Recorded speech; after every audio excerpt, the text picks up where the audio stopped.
My name's Terry Davies. I'm a trustee with Sail Training International. I'm wearing two hats here in this particular venue this afternoon. The first hat is as your facilitator of the workshop, and the second hat is one of the speakers. I'll begin by giving you a broad outline of what we anticipate will be included in our presentation. I'll introduce the real key person here who knows really something about this topic, because indeed it is his job. Let me begin there by introducing one of the two speakers, my partner in this presentation. His name is Mark Clark, and he's a director of Navigate Response. It's a shipping crisis communications company and part of the Navigate group of companies based in London's Baltic Exchange. Mark looks after both the digital, social media, and traditional media output from a large British FTSE 250 defense and security company. In fact, anecdotally, as we prepared for our session here today, I contacted Mark on a few occasions, and we had to make sure that we spoke outside of his official office hours because of the secure nature of the environment. It wasn't, we couldn't just spin up a Skype exchange and speak. So we were just talking about time differences and time zones and trying to find a moment in a day when he was out of work, not out of work in terms of employment. He had finished his day's work and was available for some planning sessions that we had. But we did recover from that quite nicely. Anyway, I should go on to say Mark has spent 20 years in UK government communications, the last 15 of which were working with Peter Carty, I believe, if I'm not mistaken, at the Maritime and Coast Guard Agency in the UK as head of their public relations and media departments. Of course, he's got tales that he can't tell you because he did work also at number 10 Downing Street when Prime Minister John Major was in the office.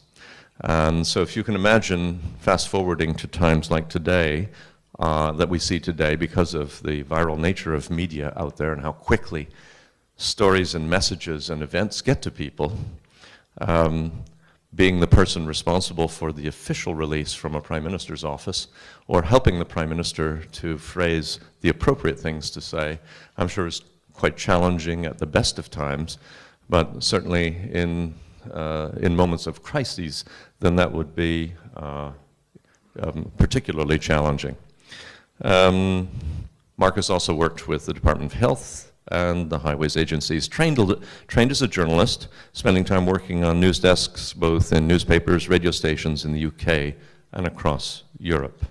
So Mark, I would like to welcome you to what I think is your first STI conference, and the very valuable contribution we look forward to hearing from you. Mark, as I explained in his background sheet, has remarkable experience dealing with everything that everyone in this room would like not to deal with. There are probably two fundamental truths about emergency situations that come back to land related to maritime operations, and we can say two things that are absolutely true. One, we're never totally prepared and we don't go around expecting the worst, so anything that happens is a surprise. It's unexpected, it comes to your desk. And truth number two is you best be prepared to respond almost immediately in a constructive and careful way to ensure that the messaging that goes out and the actions that take place reflect your overall best interests in the long term. The structure of our presentation today will include a presentation of Mark. We'll break towards the end where we'll break the room into two groups and present you with what would be an incident that would require a response from the office, and to frame those responses. We'll give you about 10 minutes, 5-10 minutes, to get some kind of collective framing as to how you would handle it and what you would do, but also to give you a sense of reality that this could happen to you and it could happen tomorrow. Following that, my part of the conference rests with dealing with a specific example of an incident at sea, and what our office did in the face of that incident, whether that was the communications side or the practical side of dealing with people and obligations that flow from an incident at sea. Also, as Mark and I spoke at lunch today too, that I think I'll include a little piece on who are the victims of such events or incidents that we occasionally and undesirably face. So, Mr. Clark, welcome, and thank you for joining us. Thank you, folks. So you get there in the end. Thank you, Terry. Very good. I got used to a Mac. I forgot that it was Okay. Big newspaper. My business is the big ship game. I have spent some time on board a sail training ship, the Stavros Niarchos, close and interest with the Vomit Comet at the time. But it's big ships that I tend to use, and trying to keep some of the headlines out of the newspapers. The Sun in the UK sells 2.2 million and it's actually read by 11 million. It's a 2-cigarette paper. It goes down the workbench, and then somebody else picks it up and reads it. So the reputational impact of a story like this can expand quite quickly and go across a lot of audience. This was related to the Napoli, which is an incident I dealt with on the beaches in Branscombe in Devon, which is south coast, where in fact a vessel was brought ashore. It broke her back in a force 10 into the western approaches. She was brought up towards Portland on the south coast, but in fact was beached by the Secretary of State's representative in maritime salvage and intervention, and thereafter was mayhem with containers being thrown up on the beach and people going into them, a bit like Mad Max, really, a scene from Mad Max, quite extraordinary, unexplained or unexpected, should I say, consequences of a major shipping incident. In fact, one apocryphal story was that the Coast Guard that was on the beach trying to bring some order to this did alert me fairly early doors that some of the material that was being burnt on the beach next to one of the containers, which was being jemmied open to get material out of, was in fact Polish Bibles. So we stopped everybody what they were doing to go and look around for other such material. And I put it to you that if perhaps that wasn't Bibles that was being burnt, it was the Quran. I think we'd be moving into a completely different area of shipping incident and how it would be handled. So quite interesting, unexpected consequences of such shipping incidents. This one raised the game quite considerably. I won't play the YouTube clip, we haven't got much time, but nevertheless, this was one of the ways that it's pushing now into the public forum very quickly, insofar as this particular picture was taken by a local fisherman on his mobile phone and then uploaded from a fairly remote area at the Bay of Plenty in New Zealand, which really got it onto the pages of the shipping papers that day, and of course the international media. So it was extremely quick, and it was the sheer impact of the kind of photographs and video that we saw that took the story off into a different plane. Working in a newsroom, it was always the challenges to me and my colleagues about what we needed to do and how we could get there as quickly as possible, and that's the fourth point here, how fast we could get there. These days, sadly, because of the diminution of the sales really on broadsheets, it means that a lot more people are writing desks, but that doesn't really matter because of the manner of social media, but it does mean that trying to handle the message from early doors is quite difficult, because you are dealing with a lot of media that's heading towards the scene, even on a big incident that we can think about. And we've talked earlier, or certainly another session talked about who's to blame. A very interesting session earlier about the Asgard too, about who's to blame, and very early doors the captain was named, unfairly so. This, I think, is probably something that Terry will touch on a bit later on, which really is how you will lay out an incident and how It's affecting both the newsrooms and the boardrooms. It really is crisis, first off, and then fairly chaotic about who's going to respond. We all say to the big ship companies that I deal with about drilling, exercising, pursuing the fact of who's going to do whatever it is at whatever time of the morning, whether it's the deputed person ashore, or whether it's the fleet manager, the superintendent. Nevertheless, by his actions in that first 1 to 2 hours will effectively push how the incident will respond for the next 24. Generally, at 3 hours plus, we're looking for somebody to blame. And by 24 hours, your company is certainly under siege. By 7 days, it's whether the ship is being salvaged or the reputation is being salvaged. And obviously, this reputation is far more costly. We tend to make sure that when we're trying to deal with different organizations, that both our internal and our external messaging are aligned. We need to get some public reassurance, firstly, mostly via social media. One of the issues about the Costa Concordia, not the Concordia that Terry will speak about, but the other big one with the lots of passengers on board, was that the very first tweet that was sent out from the company was in response to a tweet by an Italian tweeter who said, "I'm terribly sorry that your passenger ship has rolled over on its side." They didn't think about the army of media that was heading towards them, and perhaps using that platform to get some more key messaging out. What they did say was, yes, we're terribly sorry, thank you for your understanding, your sympathy about the vessel, and that was it, really. There was nothing about corralling media into a particular centre, or bringing key spokesmen in, or even giving a statement about understanding what it was. And it wasn't, I mean, they really lost the plot after the first few hours. So it has to be crisp and concise, really hourly updates as much as you can. Obviously, there's no point in saying nothing if you've got nothing to say. Certainly within the Coast Guard and others, we would always try and bring the media into a designated media rendezvous point wherever possible, whether that's the dock, the port, the headquarters, but making sure that you're gripping the message. Marshall McLuhan in the 60s talked about gripping the message first off, and it's true now. If you have pooled media facilities, you can do so quite easily and handle the message.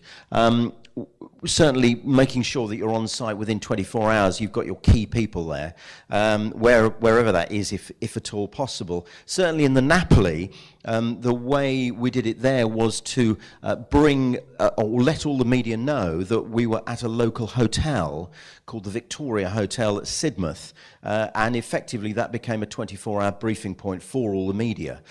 In such incidents, large ship incidents, and I recognise it's probably not the same for yourselves, but in large incidents it has immense ramifications for all sorts of different things, particularly in the Napoli that was carrying lots of automotive parts to South Africa, which meant those factories went on short time because they hadn't got the goods in order to put the vehicles together, and therefore those factories went on short time, which meant that South African media was interested and came across.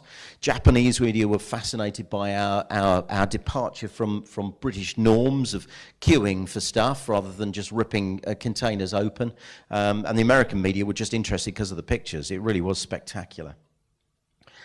We would say that, and again, talking to shipping companies, you have to have the eyes and the ears open throughout. You've got to be 24/7 media monitoring these days. There are many different tools out there, which is very useful. Social Seek, Social Mention, Trendsfall, Trendsmap is all various tools we use in order to liaise particularly with the incident team and let them know the kind of stories that are coming out of different incidents. We dealt recently with an explosion called the Bungarao Pinya, which was on a port of Busan, and it was pretty extraordinary, the amount of tweets that were going on very, very quickly, and the amount of blame that was being apportioned to both the port, the vessel, the crew, and inevitably the captain as well, very early doors, and it had nothing to do with him at all. It was an unfortunate lightning strike when they were transferring methanol into the vessel and the whole thing blew up. So updating on social media platforms is a must if you can, but keeping, as we would say, and this is very relevant for your organisations, keeping the media away from the operational team. They have to do their job, and they have to do their job untrammelled. News agencies are always a bit of a challenge. They grow in their local areas. They build connections. They buy up amateur video at fairly expensive rates as well, because they know that some of the pictures will have value to the mainstream media, and they can get some money for that. They will maintain library areas, maps and things, and this is quite important here, about writing 1,200 words and be ready to hit the send button as you're waking up. That's particularly true. And certainly some news agencies are very good at being able to make up something. And of course, don't forget the national media of whichever territory will be ready to spend on local agencies, so long as the story itself has lots of different angles in it, and so quite often, unfortunately, some agencies tend to flam up the story, and not inaccurate, but they'll probably make more of it than it actually is. So you have to just be aware of some of the news agencies' use of truth, really. What's in it for the ship owner or the operator? Very true again in all our game, wherever we work, is to be fairly represented and gain credit where it's due. There is credit to be made. Again, in some of the companies which have spilt oil that we've dealt with, if they get into there and start cleaning up straight away, inevitably the charterers are particularly happy about that. But it's certainly reputation amongst all stakeholders, possible future customers as well, and it satisfies the insurers and the charterers' requirements. But it certainly influences the media, and it forms the public as much as possible, and keeps the key influencers on side. About a strong record of safety management, particularly relevant for your own industry, is absolutely necessary. And certainly the companies that we've dealt with, various other organisations, and we'll talk about victimization later on. When it comes to the inquiry, quite often you as the become the victim through the early inquiry and the amount of accusations that you'll have to deal with. So having a strong record of safety management is absolutely crucial to maintain that early credibility. Let's just talk about an incident for a moment, because I think we can safely divide up the room possibly to think about how we can do this. This was the MV Explorer, which is another vessel. You wonder why we were dealing with it, but the majority of passengers on board were Canadian, British, and American. And as we all know, with some cruise vessels, they weren't in the first flush of youth. But nevertheless, what happened was that the incident occurred. It occurred in disputed waters between Chile and Argentina. Both Spanish-speaking, and therefore as I was working at the time, the Maritime and Coast Guard Agency were informed, and we became the spokesman for the English or the English-speaking media that were beginning to call about this particular incident. I point out to you the incident here. You're talking about Arctic waters, and those again, as I said. Perhaps not young, that are being put into open boats in Arctic waters, which will produce its own particular problems. So before we move on, while the sort of sheets are being distributed around, you can have a quick read of this. Let's have a quick listen to some of the 7 rules to remember when a crisis strikes. And this is true of any particular crisis, whatever you deal with it, and even in the defence industry, the same rules will apply. That you will feel, or you'll suffer in the short term, you'll feel certainly very exposed about it, and you'll need to make sure that you communicate immediately. You can actually say things which actually you can say without giving much of the incident away, and I use them. One trick is the pity, praise, and promise. Which is that we feel particularly sorry for those that are involved in the incident. We're praising the emergency services, the lifeboat services, the Coast Guard that are attending the incident. And of course, we'll promise to investigate the incident fully, with everybody's party, with everybody involved. We'll get to the bottom of this particular incident, how it occurred, and we'll make sure that any lessons that we learn will be put into effect and dealt with and put into action. And I've said absolutely nothing about the incident because I don't need to. So that'll buy you about an hour and a half if you can.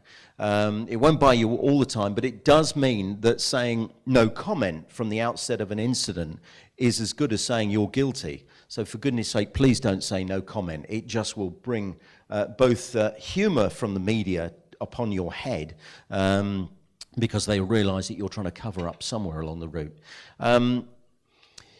Early doors, the response really needs to be about the victims, about who's been hurt in this. Perhaps I can point towards Tony Hayward, when he'd absolutely had enough of the BP Deepwater Horizon, when he gave that classic saying, I want my life back. Well, so did perhaps the 11 guys who lost their lives in that incident and the 1,000 that have been made unemployed by that particular incident. It was just appalling. I don't know who informed him about what to say. We did have, actually, curiously enough, about Deepwater Horizon, a small anecdote. We did realise that Mr. Hayward was on a yacht, and he was taking part in the Isle of Wight races. And a very canny photographer rang me at the Coast Guard and asked me what was the best point on the Isle of Wight to get a decent shot of the yachts as they came round. And he got a cracking shot of Tony Hayward relaxing against the mast, which then appeared in every American daily that day. I think the photojournalist got an absolute fortune for that particular story and particular picture. So just be aware that having photographers will be everywhere. They'll track your move, they'll take your photograph, so you have to be careful. So your response always needs to be about the victims. Facts are not enough. It's about making sure that you say it in the right sympathetic manner, the way you deliver the story, and get it all out. There is nothing worse than covering up a story or an element of a story, hoping it doesn't come out, and then it comes out later on, and you're damned by it. We can see that in the David Petraeus story, Call of Booty, which is now is the hashtag on Twitter, or even Love Pentagon. So there's much humour about this at the moment, but it's compounded by the amount of storyline which hasn't been come out. And as somebody said, journalist only said to me yesterday, this story is one that just keeps on giving. So it's about making sure that you do get it all out, you get the story out into the public domain as much as possible, as much as you can. So let's, Terry, shall we deal with this particularly? Why don't you, since they've all a copy of this summary, Okay. Why don't you define the task for the next 10 minutes? I've divided the room. This first row will join this group over here. Okay. It'll be fairly balanced. All right. What we were thinking of doing is just, you have a particular scenario. If we can just divide the room into the two. We have a particular scenario about the story, about the spirit of Shackleton. You read it here. So you've got 91 passengers on board, plus you've got 9 expedition staff and members and a crew of 54, making a total of 154. So you have a mix of passengers of nationalities, and what they're now doing is an open lifeboats in Antarctic waters. We have the Chilean Navy, which doesn't particularly, its first language is Spanish. The Argentinian is coordinating from Ushuaia, and it's an ongoing disputed claim. The vessel is Scandinavian owned, and she'd belong to Gap Adventures. And she's sailing under a Liberian flag of convenience, as we would say. No injuries reported, and although air and sea temperatures below freezing were relatively mild, so waves were calm and light. What we were trying to do is what, for you, two different groups, what would your first statement be? What do you think that you should be doing in the first hour? This is really a scenario that we try to test your mettle, to understand whether there's a group dynamic we can work here, to make sure that what information do you think you should put out there in the first domain, what you should say, and how about that? And we don't have to say anything more, other than this first row I designated as balancing the numbers. If you join this group to your right on your right-hand side of the room. And thank you, Mark. We'll dedicate 5 or 10 minutes, since we're simulating pressure, and there's a response that's suitable. Just rearrange your chairs in a manner that allows you to see each other, talk to each other, and present, well, we're faced with this. This would be the most important thing to say now or do now. And then we'll get back to you in 5 minutes and say, what would you say? So please rearrange the chairs for your comfort so you can see each other and be as informal as you wish. But we would like you to think about this. The simulation's meant to say, it's hard to do. It's hard to capture exactly what you're looking for. Thank you. Okay, can we all bring you back in again, if we can? Your press office is now calling, and it's saying, can we come out of meetings now, because we really have a situation that's developing, and we need to hear from you. We have routers in the building. AP has called, and the BBC is outside talking about something other than their leadership. So we've got to hear from you. We've got to hear from you promptly. So if we call you Group 1 and Group 2. So first of all, Bloomberg's have called, and they've seen one of the pictures appear. So who perhaps might talk to us from Group 1 and give me a timeline of what you're going to say and when?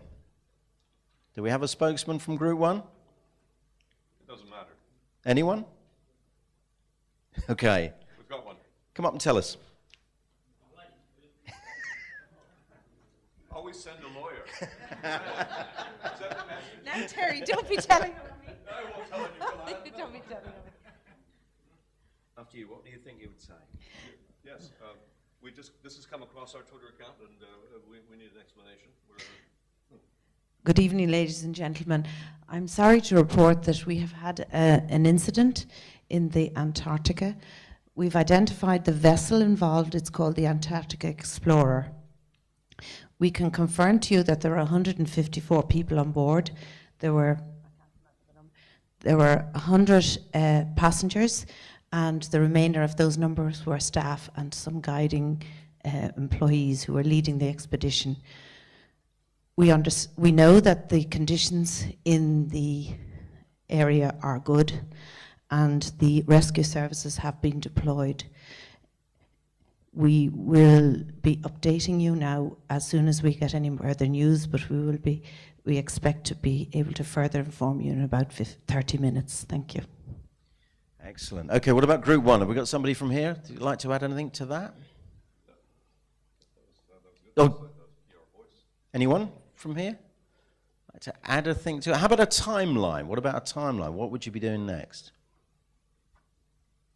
Can I just say what we want to do? Yeah, absolutely. Tell us what we want to do. Give us a plan.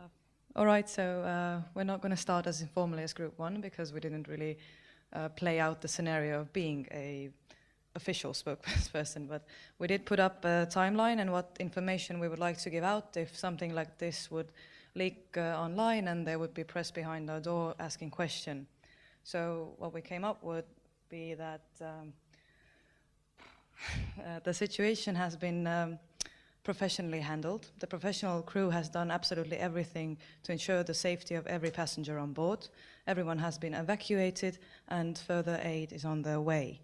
Also, we are providing you hourly updates and any information as we receive it. And we will be putting up a contact website for all of the passengers' relatives so they can get knowledge about their loved ones. What about how would you react about the environment groups calling up and first of all talking about oil in pristine Antarctic waters? Would you go to that immediately? And how about geriatrics in Arctic waters in open lifeboats? How would you deal with that? I think on the environmental side, you say you're monitoring the situation. Okay. I'm a bit astonished. It is legal to sail down there with open lifeboats.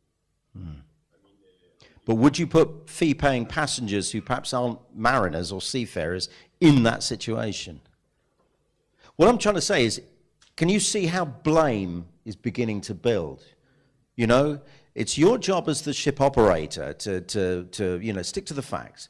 What I'm saying is that you're going to be fronting up questions which actually you're thinking, gosh, where does this lead to? Is it blame? Is it impactful on the company? Is it impactful on, is your share price going to tank if your company is a quoted company?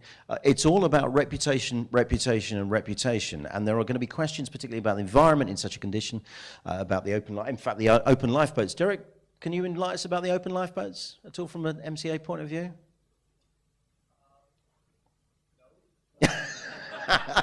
So I don't want to put you on the spot, Derek, but I saw you there.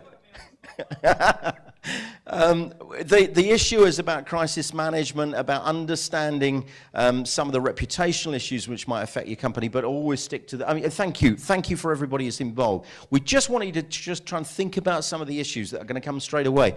And also one of the things is making sure that when you do it on your timeline, you have got somebody sat in the corner monitoring all of your social media feeds, for goodness sake. Get a presence onto social media. You don't actually need to use it. You don't need to. One question, actually, somebody said to me about well, why would I need to have an interest in Pinterest? I don't know whether anybody who looks at Pinterest. It's a kind of cupcakes and frocks kind of thing. But actually, let's assume that the Kate Middleton pictures appeared on Pinterest. So that kind of story, that's a royal story which has a far-reaching impact. So those pictures appearing on Pinterest. Now what I'm saying is actually media will now go to Pinterest to pick up pictures of your ship, of your crews, of anybody, because you've put them up in the buzz. In fact, Maersk, if you go to Maersk Shipping, they have a brilliant Pinterest site, and so lots of pictures are taken down by the media as well. So thank you for taking part in that. And I think the best thing now is to hand over to Terry, who's going to talk about what it feels like, as you feel, that crisis management in the office. Thanks, Mark, and thank you for your proactive involvement in that. I have a couple of quick apologies to make to you, and please get comfortable. We'll be facing this way for a little bit. If I'm really boring, you're allowed to turn your chair around and face the other way or leave. But, this particular PowerPoint presentation, I actually prepared a year ago, October, so I have to apologize to Tall Ships America for their former moniker, ASTA, which is now Tall Ships America. And you can see that this was something that we went over in Long Beach, California a year ago, approximately this time, very close. For lack of a better term, I want to talk to you today about crisis management in your office and share with you just sort of firsthand and a bit of narrative what it was like to be dealing at a distance with what Bill Curry was dealing with on site, and how we blindly had to work together to move forward with the best possible actions, where we were well prepared and where we weren't well prepared. We'll get to the slide that says, here's the summary in the end, that is things that I would suggest to you if you have an office operation that handles communications to the public, that you prepare yourself for this. As I said at the outset, there are two certainties related to this, is we never know when such a thing will happen. And clearly, this would have been the furthest thing from our mind. And number two is you don't get to control necessarily all of the messaging or what the media would like to do with who you are and what you represent. So being prepared for it is helpful. This is a summary of what happened on the 17th of February 2010, about 500 kilometers southeast of Rio de Janeiro. We had 64 souls on board the Concordia, and at approximately 14:25 local time, the vessel encountered a microburst. That microburst moved the vessel from a estimated healing position of roughly 10, 12, 15 degrees right over on her beam ends in the space of 10, 15, 20 seconds, a very short period of time. 18 minutes later, all hands had been evacuated safely to life rafts, and approximately 12 minutes later, or 30 minutes following the original event, the vessel turtled and sank to the bottom of the South Atlantic. The EPIRB was activated. The crew was rescued by commercial vessels the morning of February 19th, approximately 42 hours later. We in the office, if you can understand where we were when you were sitting in the circle, for 30 hours, we didn't know what had happened or what had gone wrong. And the people in the life rafts for 30 hours didn't know if any communication that they had sent off or signal, the EBRB signal, had been picked up. The vessel was lost so rapidly that emergency communication equipment was not available. There was no sat phone available under the circumstances, although there were sat phones on board. And obviously VHF was lost and long-range radio was lost. So the crew safely arrived in Rio de Janeiro on the 20th of February, the bulk of them mid-PM, and a show for the Brazilian Navy and press in the morning of the 20th of February. So that's the situation, and the interesting twist in this is that unlike the situation that Mark depicted with the MV Explorer, there was no overhead aircraft taking a picture. There was no immediate communication of the status of the vessel and its people, its crew. So we had really virtually 30 hours of unknown status to deal with. Here's stating the obvious, but then again, I think it's important. I'll say this a couple of times in this presentation. One, be ready and have a plan. And if you're building one, consult with industry experts for a strategy check-in. Our office infrastructure is not deep enough to have expertise there, but a call, for instance, or having Mark Clark's telephone number or his email is a good start. And one of the places I went, and I think you've met him, he's not in the room, but obviously you know him, is Mike Raworth of Tall Ships America. And I made several calls right off, but I did talk to Mike right away. And I did talk to Dan Moreland, who had recently gone through a similar situation with an incident at sea, and said, I need to talk to some of your media and public relations experts, and I need to do it quickly. I have a window of time because I don't know what has happened, and I don't know what I would say about what I don't know. That being said, I think it's very important that you build into your plan a resource, some go-to people. And don't consider yourself for a moment the expert. Go to an expert and they'll give you, I think, very sound advice.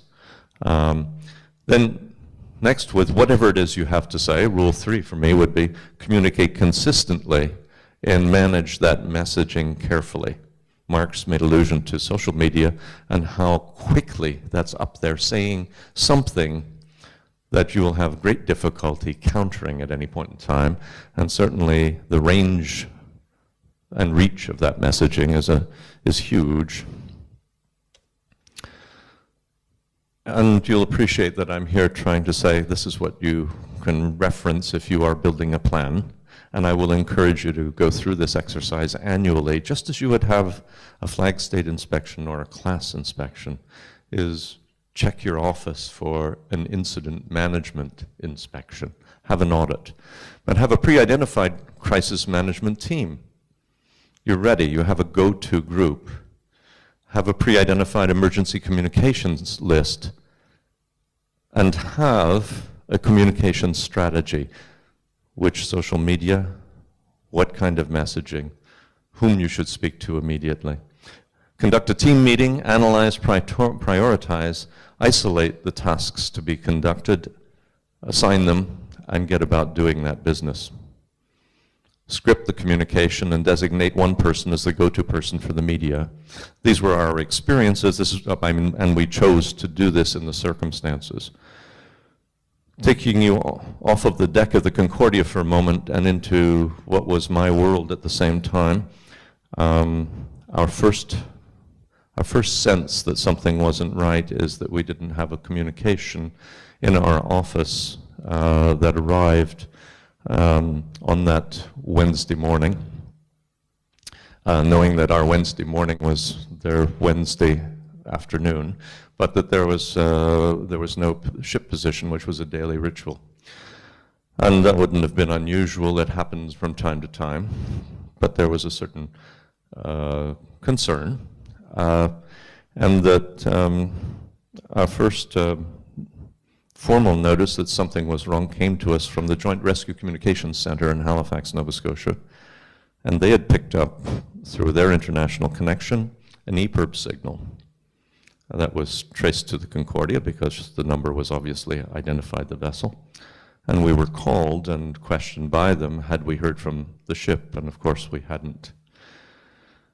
We scurried immediately to try and vet the communication hole, the deep and black hole of, well, was there a massive communications failure? Was there some reason for the communications failure other than an incident or catastrophe that we couldn't have identified? And failing all of the satellite and alternative communication efforts, we learned nothing. I moved into the Coast Guard and Rescue Communications Center in Halifax personally and remained there for about 6 or 7 hours. I'd like to share with you just a little bit what that was like, still not knowing anything that had happened. But we could see on the screen, several screens actually in the center, the actual drift pattern of the EPIRB, could identify the prevailing currents and prevailing winds, and we of course tried to communicate, and we could only assume that we had lost propulsion, we had lost communication, and we still didn't know the status. We contacted the Rio station and virtually pleaded with the Brazilian authorities to go out on an aircraft and identify at that location what they could see and to move smartly on it, but we couldn't incite them to do so.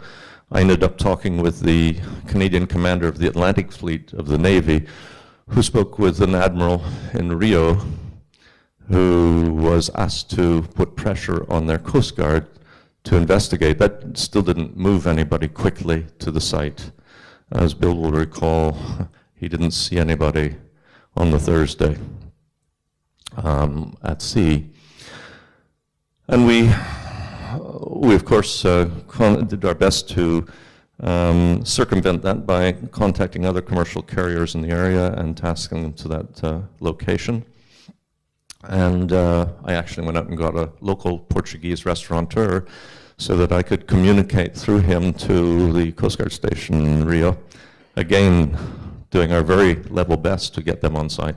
So those are some of the things that we were dealing with, but we didn't know what happened. Behind all of that, we have 48 young trainees and their families from places around the world and whose families at this point don't know what's happened.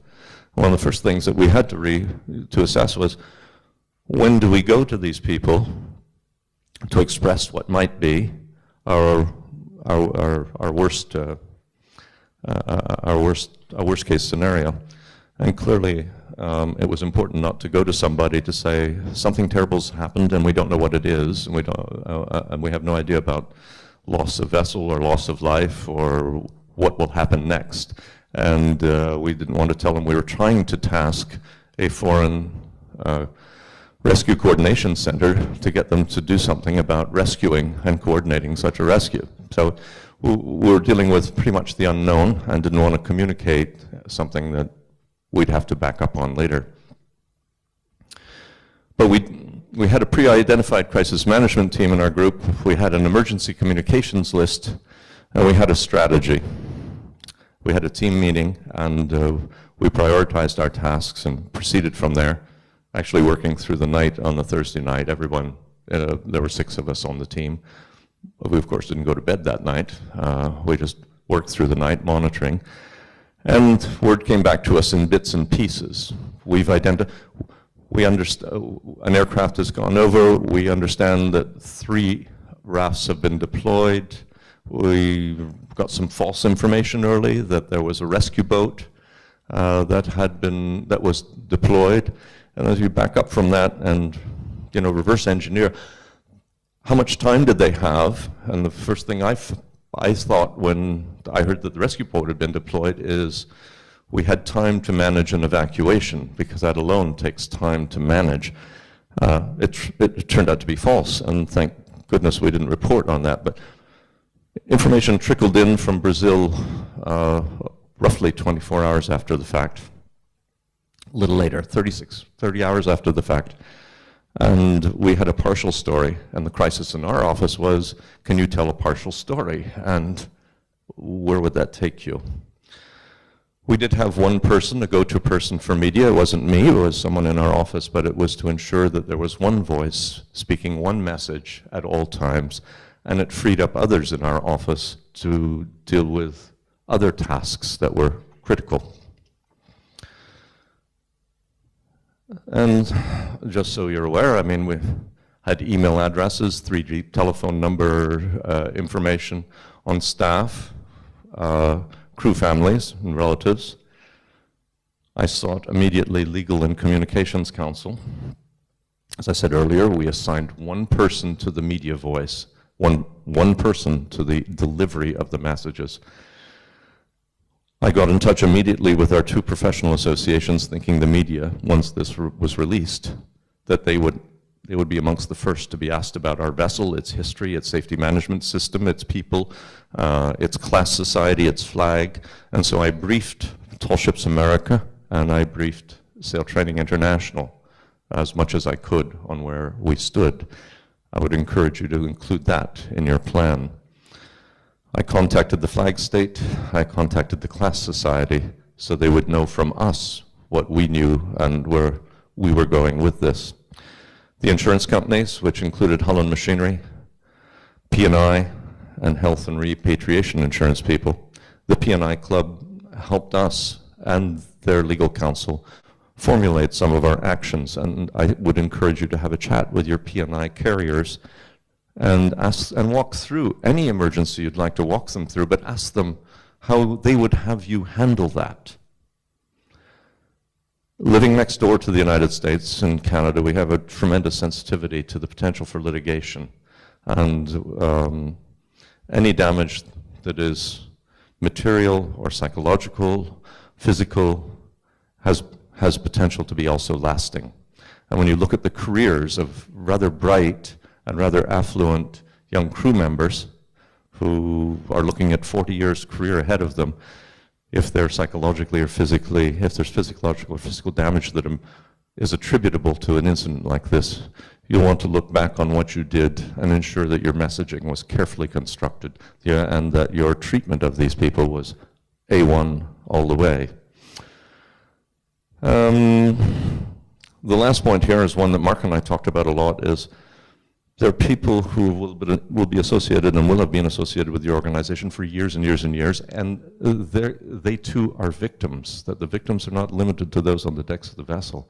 Those who had tremendous emotional ties to the experience, to the organization, to what it's done perhaps for years and years and years. In some cases that could be a 60, 70, 80-year association with what this vessel represents, what it's done, and what it's meant to people.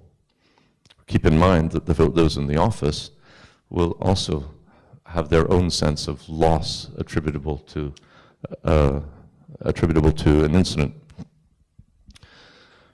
I want to keep my eye on time, and I'm going to accelerate a bit, but consult with industry specialists in media management, that was one. Script the message and include in closing the next communication time or condition. I was glad to hear Kalan say, and in an hour we'll have an update, and for goodness sakes, to never say what you don't know or to speculate, because it'll be remembered. Communicate simultaneously in a calm and deliberate voice. When people talk to you, you don't want necessarily to impart by body language or by a tremor in a voice, or so give that job to someone who can handle that easily. And post the message on your website, because someone will want to interrogate you afterwards, and you say, well, you know, in fact, it's posted here, and this is what we have to say now, and in an hour's time we'll put something else up. And that's the way we did it. In fact, our site went down. So there's an interesting thought too, is how many hits can your site take in the space of 30 minutes, 40 minutes? Have a clear leader in your organization. This is for the audit now. A 3-deep emergency contact list, your crisis team. Have communications counsel, and that would be with persons like Mark, and I'm sure you know them in your country, your city, your organization. Also, walk legal counsel through this. ask them in for a quick visit and say, what should we do if? Because the last thing you want to ask them is, what should we have done? It implies that you didn't do it quite the way the professionals in their field would have counseled you to proceed, and you can't get that moment back. So include legal counsel in the process and call your insurance companies and say, what would you do and what would you have us do in this moment?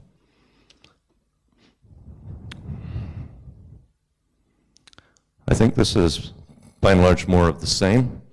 From your office, support your on-site staff and get them the information and help that they need. If it is a calamitous and large-scale loss such as we had, you have to prepare all the on-site resources. And within 24 hours, working with our insurance people and with our government, we prepared on-site resources for food, for clothing, for shelter, for trauma counseling, and travel requirements. And putting that together for 64 people who arrived at 3 different stages to an unintended port of call requires logistics and quick action and insightful thinking. Now that we know that, think about that too and put it into the mix of your planning and your office's audit for moving forward.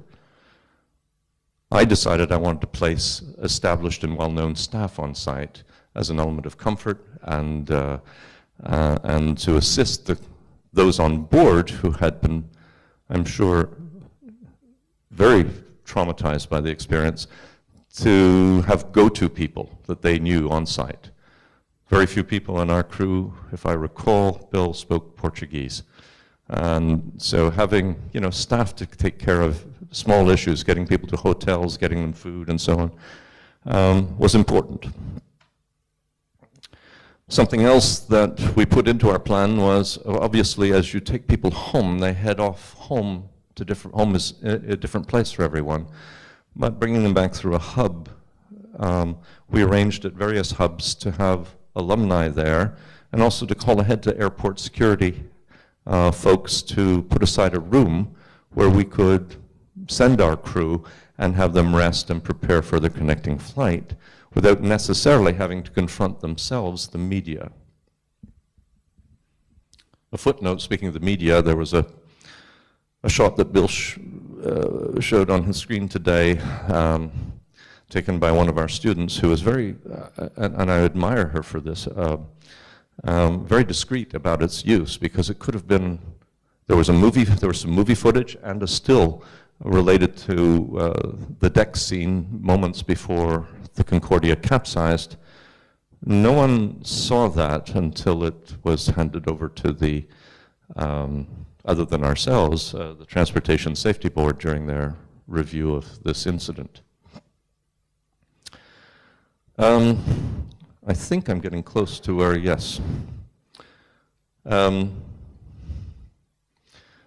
Ensure the availability of trauma counseling, medical care, and other obvious support services. And this will be, if you go to the website, the STI website following, you'll pick some of this stuff up and build your own plan around this. I don't say that what we did was perfect by any means. Insist on a victim's early contact with post-trauma care specialists. Continue regular communication with all industry stakeholders. Once you call STI, don't leave them with the, we've got a problem and we don't know what we're doing and what the situation is exactly. You have an obligation once you open the door to communication to close that door, or to at least give timely and responsible updates to people who are out there. Obviously you want to be on a good footing with your insurers. Establish and chart liability for claims. And you want to formulate and communicate a plan to your clients to preemptively mitigate damages, either real or perceived. Don't wait for that. Manage the investigatory, and I can say that word, but I'll skip by it. Manage those agencies with care. Be transparent, but monitor and manage the quality of process and product carefully. The agency has de facto public credibility that you do not. No matter what you say, you are a defendant in most of these instances. And again, as it was Bill and myself and our lawyers who went through most of the Transportation Safety Board issues together, and we could very easily read from that experience, which was lengthy, tedious, emotionally gruesome, as well as intellectually and practically difficult, that there were issues we couldn't agree with, and trying to move them in the right direction, or to look at what we viewed to be reality through proper glasses. In our case, I hired a team of psychologists to become involved with all of our crew and all of our staff over the longer term. In fact, of the 48 students who were aboard the vessel, 43 of them returned to a land-based school and continued and completed their school year with us. Throughout that time, we made available on a daily and weekly basis consults with post-traumatic stress syndrome care specialists. You're being perceived then as being proactive and truly and honestly concerned about the wellness of the people who are in your care. And A, it's wonderful if you believe in it, and we do, but B, be aware too that if you don't appear to be so interested and so caring, that someone in the media will point that out and some lawyer will start a class action suit. So we worked on reestablishing the major components of our contractual commitments with our clients and service providers. We provided professional counsel throughout the recovery, and we set a 7-step sort of incremental get well package, which involved getting kids back to sea and on ships. And the miracle of this is we didn't lose one crew member to the next year's enrollment. You can imagine this is now February, March, April, and we have a whole new school year. We do our programming annually. Not one student canceled. 20 of our students joined us for the following year. And in all, we had a very full ship on a chartered vessel that was different from our experience. And there were, of course, growing pains, but it was remarkably successful. A partnership with an STI friend. So support the recognition of your clients, your staff, and your company, and help bring reward to a job well done. When you bring 64 people out of 64 people home after such a tragic event as this, notwithstanding the cause, which we attribute to microburst, but one thing about our safety management systems, which included very regular and thorough training routines, the evacuation worked well because we practiced all the time. We practiced all the time because it's part of it was the company culture and policy, but we did that also because we had the full support and engagement of our shipboard leadership. And Bill would have been viewed to be a taskmaster and a sergeant major and a tough guy when it came to safety practices, whether that's abandoned ship or fire drills and so on. But you can now understand as clearly as I do that it actually means something to do that. I have some questions, but in conclusion, audit and test your plan at least once a year, just like a flag state inspection. You should have one. If you don't, and I suspect most of you don't, because we don't like to imagine the worst case scenario. Use your professional associations and get your message out to them. And then I have things like, what in the world was MRCC Rio doing for 30 plus hours? And that's a personal thing that I'm not over. What rescue protocols can we all rely on when offshore? That is, I wonder what Bill and his crew and our crewmates were thinking during that time they were bobbing around in the South Atlantic for 40 plus hours. I would conclude too that we'd all be well served by carrying 2 EPIRBs because of the number of false alarms with EPIRBs. If there were 2 that were released simultaneously, or the personal ones carried by each of your crew members, the message would be clearer. Rio didn't think it was a real alarm, in spite of being told it was. So that was me just going through a little bit of what we've done, or what we faced. We have about 5 minutes to wrap up, and Mark has prepared his sort of 7 recommendations to you. I invite you to incorporate those into your office procedure, and I invite you each to engage with your staff to prepare an emergency procedures template. Honestly, we thought we did everything right as a sail training organization. A well-designed, purpose-built ship, safety rules and safety management that was tight, good maintenance, highly qualified and experienced crew, well thought through itineraries that took advantage of the best currents, favorable winds, favorable seasons. And it can happen. And then ask yourself, are we ready? But that's the second question. Go from there and say, after the honest, yes we are or no we aren't. If it's no you aren't, please do something about just being ready. Do you have all of the information about each person who puts his foot or her foot on your deck? Can you call a second person or a third person to alert a family that there's an issue? Or do you only have one number? Do you only have an email address? Do you have legal counsel, professional counsel? Mark, should we take a couple of questions? We're meant to wind this up at 15 after, and we have 3 minutes till 15 after, so we're on time, and I thank you for that. Are there any questions that you would like to ask either of us? Fire away.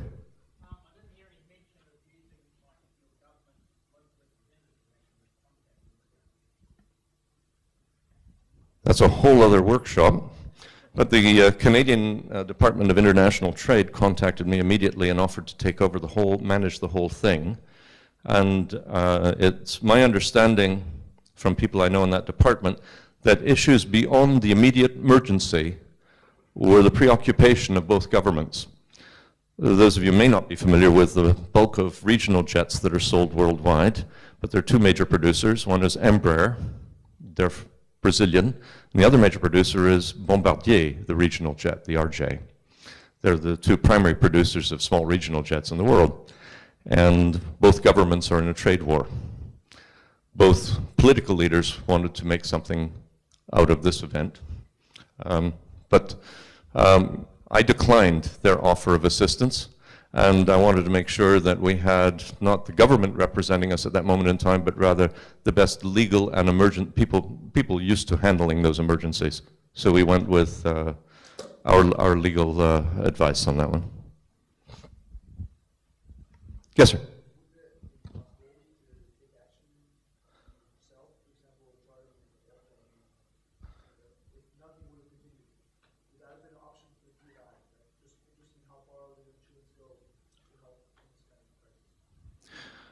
The question had to do with what's the range of insurance support for continuing after an incident such as this.